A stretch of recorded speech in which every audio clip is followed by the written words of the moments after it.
कुछ इंडियन दोस्तों के मैसेजेस आ रहे थे कि ये कैसी बात है कि एक तरफ आप पीस का प्रचार कर रही हैं और दूसरी तरफ जब आपकी आर्मी ने हमारे खिलाफ रिटेलिएशन लॉन्च की है तो आप उसको भी सपोर्ट कर रही हैं। बात यह है कि जब एक मुल्क की डेफिनेशन ऑफ पीस दूसरे मुल्क के निहत्थे शहरियों के ऊपर हमला करना हो, बार बार उनको प्रोवोक करना हो, उनकी कंप्लीट एनाहिलेशन या उनको सफाई हस्ती से मिटा देना हो, तो कई दफा उसका बिफिटिंग रिप्लाई यानी कि मुंह तोड़ जवाब दे के भी खित्ते में पीस कायम किया जाता है। इंडिया ने 3-4 दिन मुसलसल पाकिस्तान के बड़े मेन शहरों के ऊपर न सिर्फ ड्रोन और मिसाइल से अटैक किया है बल्कि बहुत फखर से इस चीज को अपने मीडिया में प्रमोट भी किया है, फेक न्यूज पेडल की है लोगों को ये बताने के लिए कि हम तो पूरे पाकिस्तान के ऊपर काबिज हो चुके हैं।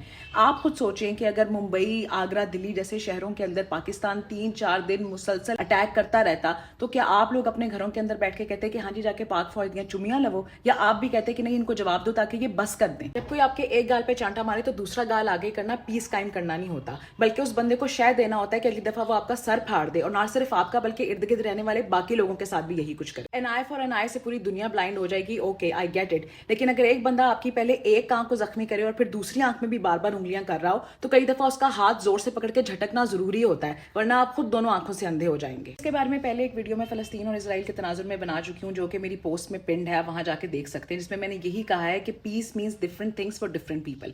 अगर एक बंदे की डेफिनेशन ऑफ पीस ना सिर्फ दूसरे मुल्क को बल्कि पूरे खित्ते के अमन को खतरे में डाले तो फिर उसको बाय फोर्स रोकना पड़ता है। सिर्फ वायलेंस और कत्लो गारतगरी का ना होना ही पीस नहीं होता, वरना तो कोई भी मुल्क दूसरे मुल्क को दो चंडे मार के चुप करा के बिठा दे, उसको सबजुगेट कर ले और कहे कि भाई यहाँ पर तो पीस है। मकबूजा जम्मू कश्मीर में भी बहुत पीस था पहलगाम अटैक से पहले, लेकिन क्या वाकई वहां पे लोग खुश थे या आजाद थे? अगर थे तो वहां पर इतनी भारी नफरी की क्या जरूरत है? क्या वो लोग सबजुगेट नहीं हो रहे सिर्फ इसलिए कि उन्हें डरा धमका के चुप करा के रखा गया? इसका मतलब ये नहीं है कि वो पीसफुल तरीके से वहां जिंदगी बसर करें या वहां पे कोई जुल्म नहीं है। जुल्म का ना होना पीस होने की एक बहुत बड़ी शर्त है, और जिस जगह पर जुल्म होगा वहां पर लोगों को चुप करा के आप पीस कायम नहीं कर सकते, सिर्फ थोड़ी देर की खामोशी कायम कर सकते हैं। और ये बात बलूचिस्तान के लिए भी सादिक आती है। अब एक और बहुत इंपॉर्टेंट बात कि इंडिया में तमाम लोग ऐसे नहीं है, सब लोग हिंदुत्व माइंडसेट नहीं रखते।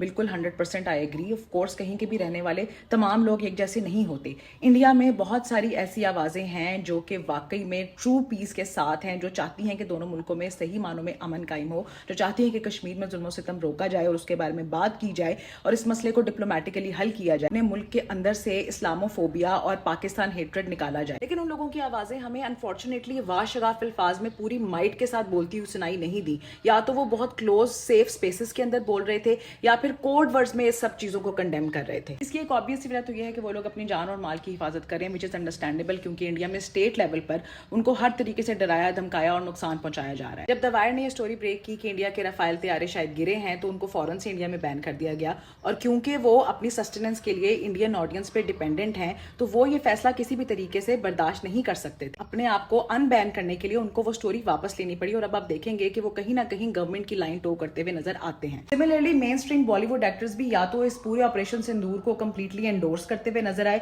या फिर इक्का दुक्का जो इसके खिलाफ थे वो खामोश रहे, या बहुत ही उन्होंने कोड वर्ड्स के अंदर पाकिस्तान का नाम लिए बगैर इस सारी चीज के ऊपर कोई हल्का सा तबसरा करके इसको छोड़ दिया। इंडिया में बहुत अच्छे लोग हैं जो इस सब चीज को समझते हैं, जो मानते हैं कि पहलगाम अटैक एक इनसाइड जॉब थी, और ये भी जानते हैं कि पाकिस्तान नाम का मंजर इंडिया में बहुत बेचा जाता है अपनी हर एक कोताही पर पर्दा डालने के लिए। लेकिन अफसोस की बात यह है कि उन लोगों की जबानों को मुसलसल बंद किया जा रहा है, उनकी आवाजों को दबाया जा रहा है, और वो लोग ऑर्गेनाइज होकर एक फोर्स बनने में नाकाम रहे हैं। और यहाँ पर कुछ ऐसे लोगों को एक्सपोज करना भी इंतहाई जरूरी है जो वैसे तो बहुत प्रोग्रेसिव, लिबरल, लेफ्ट अलाइंड और इंडिया में फैशिज्म के खिलाफ नजर आते हैं, लेकिन इस कॉन्फ्लिक्ट के दौरान उन्होंने पाकिस्तान के खिलाफ ना सिर्फ प्रोपेगेंडा को बेचा है बल्कि बाकायदा तौर पर इस पूरे ऑपरेशन को सपोर्ट करके एंटी पाकिस्तान सेंटिमेंट को हवा दी है। ध्रुव राठी ऐसा बंदा जिसको ना सिर्फ इंडिया बल्कि पाकिस्तान और वर्ल्ड ओवर एक बहुत ही एंटी फैशिस्ट और प्रोग्रेसिव सोच वाला बंदा समझा जाता है, जिसका इन्फ्लुएंस इतना ज्यादा है कि 1.5 बिलियन की आबादी में उसने 2024 के जनरल इलेक्शंस में मोदी को लैंडस्लाइड विक्ट्री से रोक दिया। उस बंदे ने भी इस कॉन्फ्लिक्ट के दौरान एंटी पाकिस्तान मंजन को बेचा है और अपनी ऑडियंस को यह बताया है कि विदाउट एनी प्रूफ एक न्यूक्लियर पावर के ऊपर इस तरह से जाहिरियत के साथ अटैक करना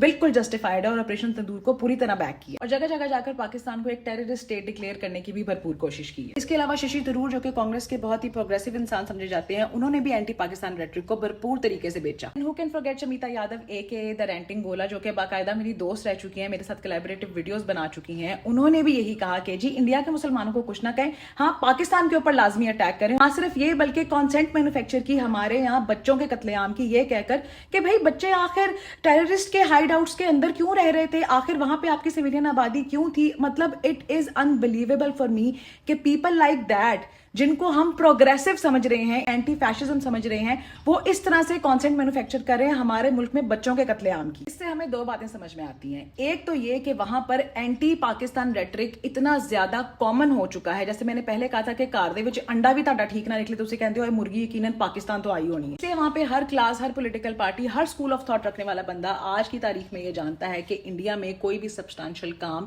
وہ اینٹی پاکستان منجن بیچے بغیر نہیں کر سکتا. جب تک آپ پاکستان کو گالی نہیں دیں گے, انڈیا میں آپ کو کچھ نہیں کرنے دیا جائے گا. یہ تو ہوگی اسٹیٹ لیول کی بات. دوسری بات یہ ہے کہ وہاں پہ عام عوام میں اینٹی پاکستان سینٹیمنٹ اتنا زیادہ ہو چکا ہے, اتنا زیادہ ان کے دماغوں کو برین واش کر کے یہ چیز اس کے اندر ڈال دی گئی ہے کہ جو کوئی بھی بندہ اس کے خلاف بولے گا, عوام ہی اس کا گلا کاٹنے کو آ جائے گی. مودی گورنمنٹ نے اپنی عوام کو ایک ایکو چیمبر کے اندر قید کر دیا ہے. کانفلکٹ کے دوران یہ چیز ایکسپوز ہوئی ہے کہ کتنی ہیویلی پروپیگنڈائز نیشن ہے انڈیا, کہ جب ٹی وی کے اوپر اس طرح کی کارٹونش خبریں چل رہی تھی, پوری دنیا جن پہ ہنس رہی تھی, and they were so easily ڈیبنکیبل, اس کو بھی وہ منوان تسلیم کر رہے تھے. ان کو بالکل آئیڈیا ہی نہیں ہے کہ پاکستان کیسا ہے, اس کا نقشہ کیسا ہے, وہاں رہنے والے لوگ کیسے ہیں. ایسے لگا تھا جیسے ہم تو کوئی کیڑے مکوڑے, اور انڈیا کی ایسے فوج آئے گی اور ہمیں نیست و نابود کر دے گی. اس پہ اب جو انہوں نے انفارمیشن اور انٹرٹینمنٹ کے اوپر بین لگائے ہیں, اس سے بالکل ہی عوام باقی دنیا سے کٹ آف ہو جائے گی. اینڈ اگین میں یہ نہیں کہہ رہی کہ وہاں پر سارے لوگ ایسے ہیں. میرے دوست وہاں پر رہتے ہیں جو کہ بہت روشن خیال ہیں, جو ان سب چیزوں کو سمجھتے ہیں, لیکن انفارچونیٹلی وہ یہ چیزیں کھلے عام کہہ نہیں سکتے. ان کو انتہائی ہیویلی گلیمرائزڈ اور ہسٹوریکلی انکریکٹ قسم کی کہانیاں بالی ووڈ کے تھرو سنا کے اباؤٹ دیئر اون ہسٹری بالکل ہی پاگل کر دیا گیا ہے. وہ ایک سمپل سا یہ کانسیپٹ نہیں قبول کر پا رہے کہ بھئی پاکستان انڈیا میں رہنے والے مسلمان بھی اسی دھرتی کے لوگ ہیں,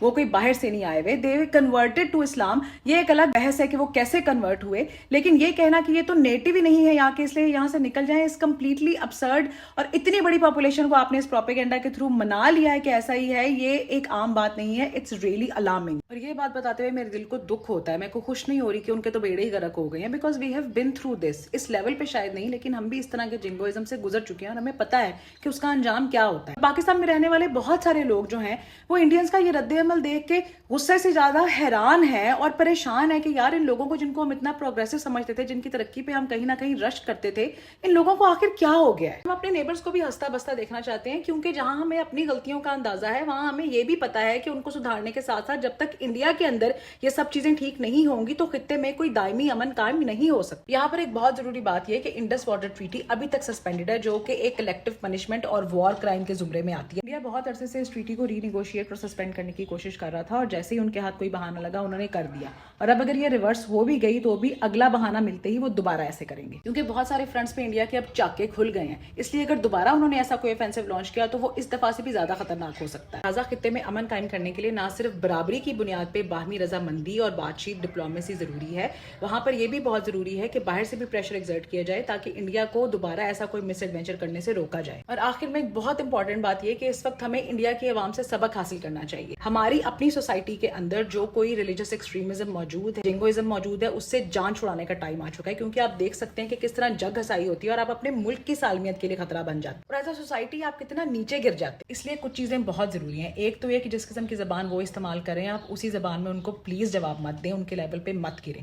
دوسری بات یہ کہ اگر وہ اسلام کو اٹیک کر رہے ہیں تو جواب میں آپ کو ہندوازم کو اٹیک کرنے کی ضرورت نہیں ہے, ورنہ آپ میں اور ان میں کیا فرق رہ جائے گا. یہ ہندوتوا سوچ ہے, یہ کوئی دنیا کے سارے ہندو ایسے نہیں ہو گئے, یا ہندو ریلیجن کا مسئلہ نہیں ہے, یہ ایک سپرمیسسٹ سوچ کا مسئلہ ہے, کلٹسٹ مینٹیلٹی کا مسئلہ ہے. اور ہم نے اپنے ملک میں بھی دیکھا ہے کہ اس طرح کی کلٹ مینٹیلٹیز جو کہ شخصیت پرستی کے پیچھے لگ جاتی ہیں, ان کا کیا انجام ہوتا ہے. اگر وہ ہماری عورتوں کو کامنٹ سیکشن میں آ کے ابیوز کریں تو جواب میں ان کی عورتوں کو ابیوز کر کے ان کے لیول پر نیچ مت بنے. آپ نے دیکھا کہ انہوں نے تمام حملے رات کے اندھیرے میں کیے ہیں, لیکن ہم لوگوں نے فجر تک کا انتظار کیا, صبح ہونے پہ حملہ کیا, کیونکہ ہمیں یہی سکھایا گیا ہے کہ رات کے اندھیرے میں دشمن پہ حملہ نہیں کرنا. اس لیے ہم نے ان جیسا نہیں بننا, ہم جیسے ہیں ہم نے اس کو امپروو کرنا ہے. وہاں پہ ہماری آرم فورسز نے بارڈر پہ, ہمارے ڈپلومیٹک فرنٹ پہ پولیٹیکل لیڈرز نے اور عام عوام نے سوشل میڈیا اور ادروائز بھی یہ دکھایا ہے کہ کس طریقے سے ڈگنیٹی کے ساتھ ایک وکٹری ون کی جاتی ہے.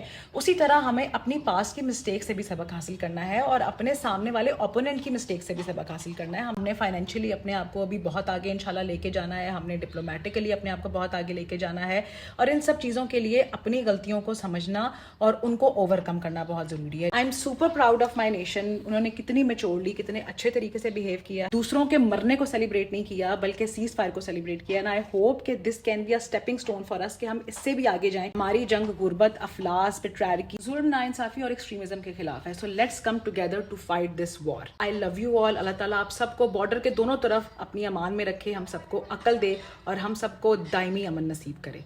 बहुत शुक्रिया।